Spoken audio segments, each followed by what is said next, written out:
જુઓ, હું વસ્તી ગણતરી કરવા માટે આવી છું. હું તમને થોડાક પ્રશ્નો પૂછીશ. હા હા પૂછો. તો તમારો જન્મ ક્યાં થયો હતો? હોસ્પિટલમાં.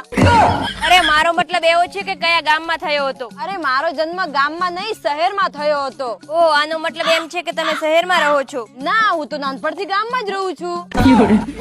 અરે એ તો તમારો જન્મ શહેરમાં કેવી રીતે થયો? જે હોસ્પિટલમાં મારો જન્મ થયો એ હોસ્પિટલ શહેરમાં હતી.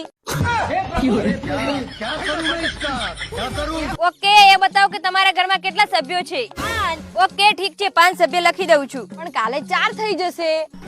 કઈ રીતે? કાલ બહેનના લગ્ન છે, એ સાસરે જતી રહેશે. તો ઠીક છે બાપા, 4 સભ્ય લખી દઉં છું. પણ પરમ દિવસે પાછા 5 થઈ જશે. પણ હવે કઈ રીતે? પરમ દિવસે ભાઈના લગ્ન છે એટલે ભાભી આવી જશે.